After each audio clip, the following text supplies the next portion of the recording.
ख्रिस्तामध्ये माझ्या प्रिय भाविकांनो, परमेश्वराच्या शब्दाची तुलना आपण कशाशी करू शकतो? परमेश्वराचं वचन ज्याप्रमाणे यशया संदिष्ट सांगत आहे की गवत सुकून जाते आणि सुंदर आणि छान दिसणारी फुले एक ना एक दिवस किंवा काही क्षणामध्ये कोमजून जातात, परंतु परमेश्वराचं वचन तशाच प्रकारे ताजं तवानं राहत असते. परमेश्वराचं वचन कधीही सुकणारं नसते किंवा कोमजणारे नसते. ते नेहमी मनाला आनंद आणि दिलासा देणारे असते. तर स्तोत्र संहिता सांगत आहे की परमेश्वराचं वचन एका दिव्याप्रमाणे आहे, जी अंधारामध्ये त्या व्यक्तीला वाट दाखवत असते. तर इब्री पत्रामध्ये आपण ऐकतो की परमेश्वराचं वचन हे दुधारी तलवारीप्रमाणे आहे, जी आत्मा आणि मनुष्याची मज्जाऋतू यांना पूर्णपणे आरपार करून जात असते. म्हणजेच मनुष्याच्या पूर्णपणे परिवर्तन करत असते. म्हणजेच परमेश्वराचं वचन किती पॉवरफुल आहे, किती सामर्थ्यवान आहे, याची आपण कल्पना देखील करू शकत नाही.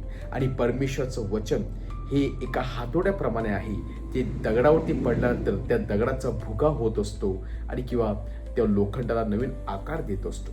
नक्कीच परमेश्वराच्या वचनामध्ये एक सामर्थ्य असते, एक शक्तिशाली पॉवर आहे, एक सामर्थ्य आहे, जे मनुष्याच्या परिवर्तनासाठी कारणीभूत ठरत असते.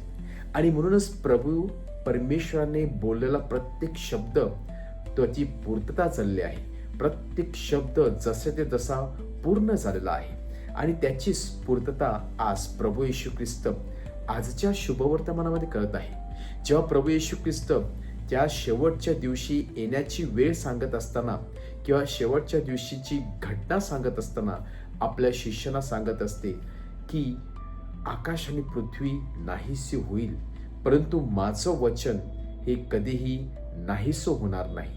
म्हणजेच कदाचित शिष्यांना वाटलं असेल किंवा ऐकणाऱ्यांना वाटलं असेल की प्रभू येशू ख्रिस्त जी घटना किंवा जी वेळ आपल्याला सांगत आहे, दुसऱ्यांदा येण्याची वेळ आपल्याला सांगत आहे, कदाचित ते खोटं असेल. तेव्हा प्रभू येशू ख्रिस्त परत एकदा त्यांच्या मनातील शंका बाहेर काढण्यासाठी त्यांना उदाहरण देत आहे की आकाश पृथ्वी नाहीशी होईल, ते भस्म होतील, परंतु जे मी वचन बोललेलं आहे ते वचन कधीही नष्ट होणार नाही. ते सत्य आहे आणि ते सत्य वचन शेवटपर्यंत टिकणारं आहे. खरोखरच प्रभू येशूच्या वचनाद्वारे अनेकांना मुक्ती मिळालेली आहे. प्रभू येशूच्या वचनाद्वारे अनेकांना शांती मिळालेली आहे. परमेश्वराचं वचन मनुष्याचं तारण करत असते.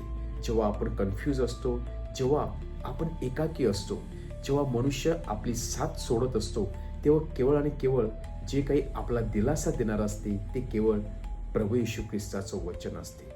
आणि म्हणूनच या वचनावरती आपण नेहमी मनन चिंतन केलं पाहिजे.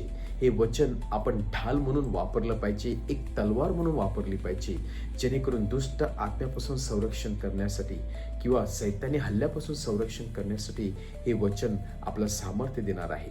आणि जो आपल्याला निर्जीव झालेला आपला आत्मा आहे, जो आत्मा निर्जीव झालेला आहे, काही कारणास्तव तो आनंद सुखून गेलेला आहे, त्या आनंदाला परत मिळवण्यासाठी, जिवंत करण्यासाठी केवळ आणि केवळ परमेश्वराचं वचन कारणीभूत ठरत असते.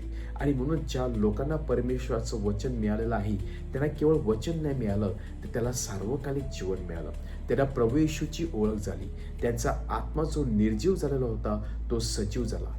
प्रभू येशू ख्रिस्त बोलला आणि आंधळ्याला दृष्टीदान दिले, लंगड्यांना पाय आले, मुक्यांना वाचा आली, बहिऱ्यांना ऐकायला येऊ लागले आणि मेलेले जिवंत झाले.